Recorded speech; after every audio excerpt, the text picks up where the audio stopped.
So hello everyone, आज की class में हम लोग पढ़ने जा रहे हैं फ्रैक्शंस। तो चलिए शुरू करते हैं। तो क्या आप जानते हैं कि फ्रैक्शंस क्या होता है? तो बहुत ही सिंपल टर्म्स में हम कह सकते हैं fraction is a part of a whole. Fraction is a part of a whole. For example, आप इस इमेज में देख सकते हैं, ये बच्चा एक पिज्ज़ा लिया हुआ है। इसके अगर मैं देखूं तो 4 पीसेज हैं, 1 2 3 एंड 4। तो अब मैं अगर बोलूं कि आप हर एक स्लाइस को एज अ फ्रैक्शन कैसे लिख सकते हैं, तो आप नीचे लिखिएगा टोटल नंबर ऑफ पीसेस, यानी कि इन दिस केस यहाँ 4 पीसेस हैं, और ऊपर आप सिंपल लिख दीजिएगा 1। तो यहाँ पे हमने रिप्रेजेंट करा है यहाँ पे ईच स्लाइस को एज अ फ्रैक्शन, तो वो आया है 1/4। तो fraction is simply a part of a whole. तो अब हम लोग देखने वाले हैं एक और एग्जाम्पल। तो यहाँ पे आप देख सकते हैं fraction show parts of a whole. ये आपका एग्जाम्पल दिया हुआ है। 1 chocolate cut into 2 equal parts, each part is equal to half. तो यहाँ पे आप देख सकते हैं हमारे पास 2 चॉकलेट पीसेज हैं, तो ये हो गया 1 और ये हो गया सेकंड। तो अगर मैं आपसे कहूँ कि आप इन्हें एज अ फ्रैक्शन कैसे लिखेंगे, तो आप कहेंगे हम यहाँ लिखेंगे टोटल नंबर ऑफ पीसेस जो कि हैं 2, और ऊपर लिखेंगे 1। तो ये हो गया 1/2। Each piece can be represented as a fraction by writing them down 1/2। अब मैं अगर बोलता हूँ कि मेरे पास एक चॉकलेट पीस है और उसे मैंने 3 इक्वल पीसेस में डिवाइड कर दिया है, तो मैं उसे फ्रैक्शन में कैसे लिखूंगा? तो ये हो गया फर्स्ट पीस, ये हो गया सेकंड, और ये हो गया थर्ड। तो आप सिंपली यहाँ लिखिए टोटल नंबर ऑफ पीसेस और ऊपर लिख दीजिए 1।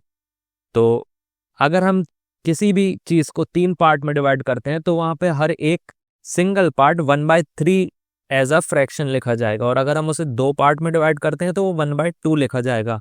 यानी कि आप नीचे लिखते हैं टोटल नंबर ऑफ पार्ट्स और आप ऊपर लिखते हैं 1। ओके, तो अब हम देखते हैं नेक्स्ट। तो अब हम बात करते हैं कंपेयरिंग फ्रैक्शंस। तो कंपेयरिंग फ्रैक्शंस आप समझ सकते हैं कि हम कब 2 फ्रैक्शंस को कंपेयर कर सकते हैं। तो ये एक एग्जाम्पल है, जैसे कि मेरे पास 2 चॉकलेट हैं, ये है 10 रुपए की और ये है 100 रुपीज की।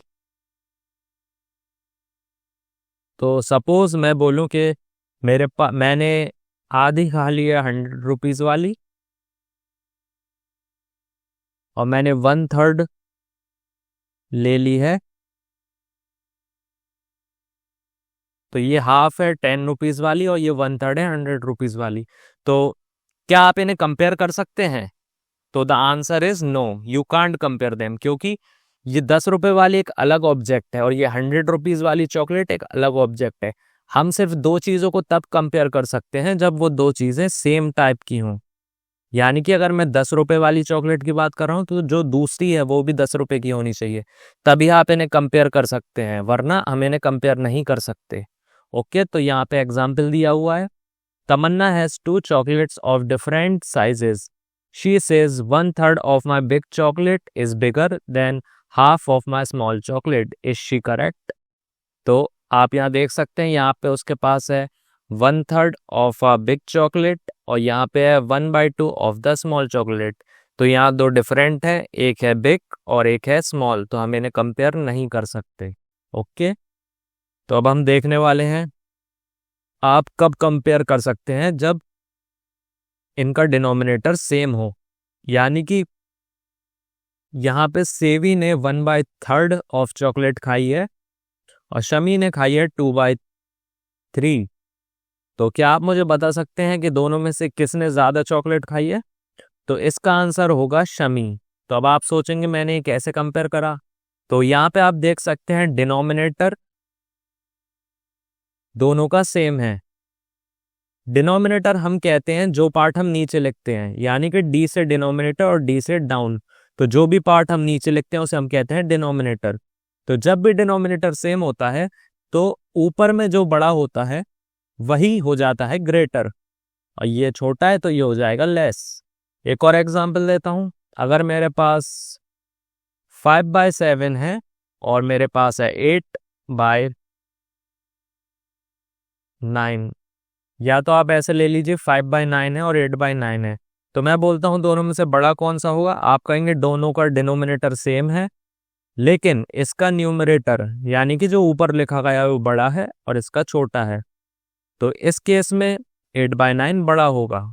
तो आप समझ सकते हैं जब भी दो चीज़ों का डिनोमिनेटर सेम होगा तो हम ऊपर वाला कंपेयर करेंगे और उसमें जो ऊपर वाला बड़ा होगा वो हो जाएगा ग्रेटर। ओके, तो अब हम देखते हैं नेक्स्ट।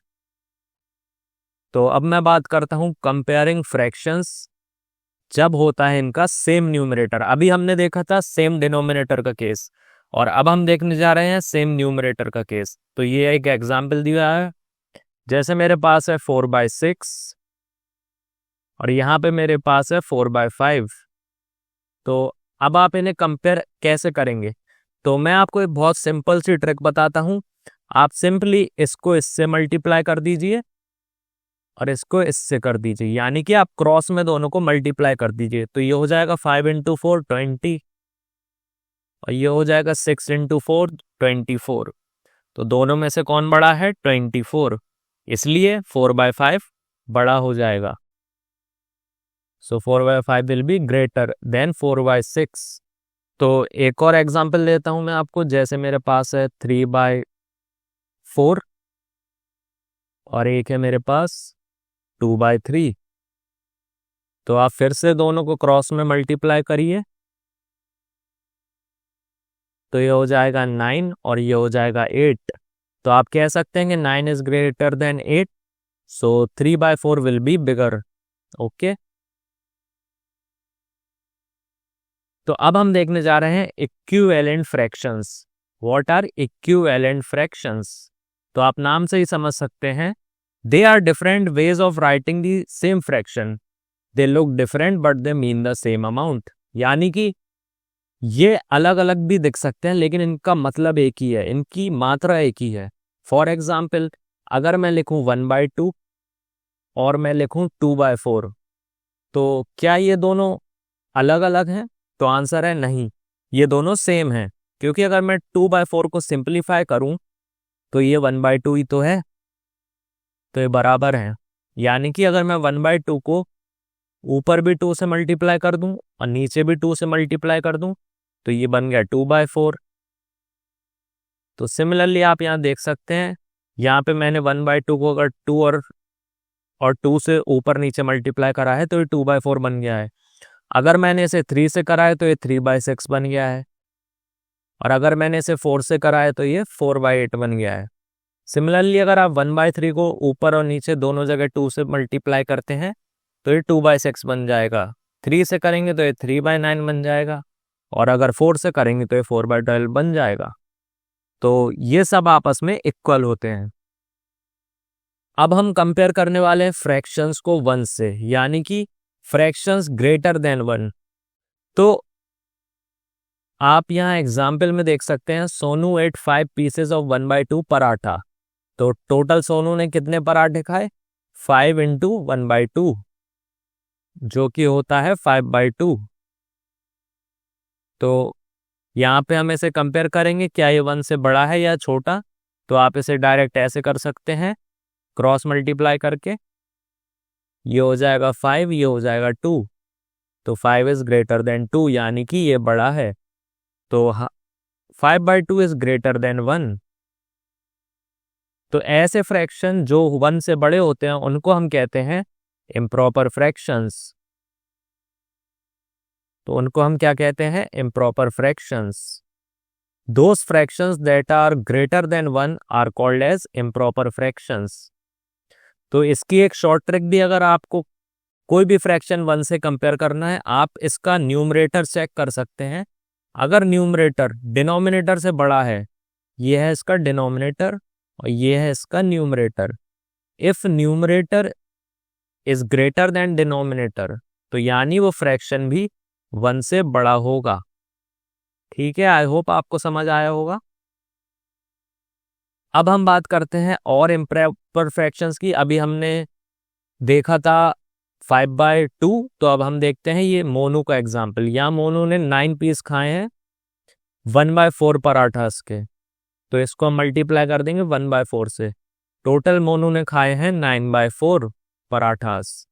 तो अब आप देख सकते हैं कि 9/4 को यहाँ पे 2 होल 1/4 के फॉर्म में लिखा गया है। तो अब आप सोच रहे हैं इसको हम ऐसे कैसे लिख सकते हैं।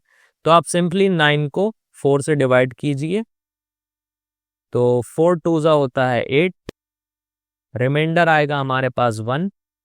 तो अब आप लिख सकते हैं जो कि आपका ये 2 है इसको आप यहाँ लिख दीजिए, रिमाइंडर को आप लिखिए ऊपर और जिससे हमने डिवाइड किया है उसको लिखिए नीचे। तो ये हो गया हमारा फॉर्म, यानी कि 2 आ गया यहाँ, 1 चला जाएगा ऊपर और 4 आ जाएगा यहाँ। तो इसी को हम कहते हैं मिक्स्ड फ्रैक्शन, 2 होल 1/4 जो कि है 9/4 के इक्वल। ओके, आई होप आप समझ सकते होंगे। तो यहाँ पे हम देख सकते हैं 1 से कैसे कंपेयर करेंगे। अगर हमारा न्यूमरेटर डिनोमिनेटर से छोटा है तो ये 1 से छोटा होगा, लेकिन अगर हमारा न्यूमरेटर डिनोमिनेटर से बड़ा है तो ये 1 से भी बड़ा होगा। न्यूमरेटर यानी कि जो हम ऊपर लिखते हैं और डिनोमिनेटर जो हम नीचे लिखते हैं। तो आप ये देख सकते हैं 7/8 में 8 जो है वो 7 से बड़ा है, यानी कि डिनोमिनेटर न्यूमरेटर से बड़ा है, इसलिए ये छोटा होगा 1 से। और 8/6 में 8 जो कि है न्यूमरेटर वो 6 से बड़ा है, इसलिए ये ग्रेटर देन 1 है। अब हम कंपेयर करेंगे किसी भी नंबर को 1/2 से। तो अगर मैं लिखूं 3/6 और मैं लिखूं 1/2, तो आप फिर से यहाँ क्रॉस मल्टीप्लाई कर सकते हैं। तो 3 × 2 हो जाएगा 6, 6 × 1 हो जाएगा 6। तो ये दोनों आपस में इक्वल हैं। अगर आपको किसी भी फ्रैक्शन को कंपेयर करना है तो आप ये सिंपली क्रॉस मल्टीप्लाई करके कर सकते हैं। अब हम चेक करेंगे 5/8 को 1/2 से। तो आप फिर से इसे क्रॉस मल्टीप्लाई करिए, ये हो जाएगा 5 × 2 10 और ये हो जाएगा 8 × 1 8। तो आप कह सकते हैं 10 इज ग्रेटर देन 8, इसलिए 5/8 बड़ा हो जाएगा। ओके, तो आप यहाँ देख सकते हैं एग्जाम्पल दिया हुआ है। तो चलिए अब हम देखते हैं नेक्स्ट क्या है। तो हमारा यहाँ टॉपिक होता है खत्म। तो ये है आपके लिए question of the day. Who ate more, सेवी 1/3 ऑफ अ चिक्की और शमी 2/3 ऑफ अ चिक्की। ये है आपके एग्जाम्पल, सेवी Shami both equal can't say. तो आप इसका आंसर कमेंट बॉक्स में दीजिएगा। और ये है आपके लिए पूरे चैप्टर की समरी। हमने देखा है फ्रैक्शन क्या होता है। फ्रैक्शन होता है पार्ट ऑफ अ होल। हमने यहाँ कंपेयर करे हैं फ्रैक्शन जब डिनोमिनेटर सेम होता है, जब न्यूमरेटर सेम होता है। हमने इसे 1 से भी कंपेयर करा और 1/2 से भी कंपेयर करा है। फिर हमने देखा था इक्विवेलेंट फ्रैक्शन जिनकी सेम वैल्यू होती है। फिर हमने देखा fraction can be less than 1 और इक्वल टू 1 और ग्रेटर देन 1। जो फ्रैक्शन 1 से छोटे होते हैं उन्हें हम कहते हैं प्रॉपर फ्रैक्शन। जो फ्रैक्शन 1 के इक्वल होते हैं तो उन्हें हम सिंपली कहते हैं इक्वल फ्रैक्शन, और जो 1 से बड़े होते हैं उन्हें हम कहते हैं इम्प्रॉपर फ्रैक्शन। तो आई होप आपको ये चैप्टर समझ में आया होगा। अगर आपको कोई क्वेरी या डाउट हो तो प्लीज़ कमेंट करिएगा। Thank you.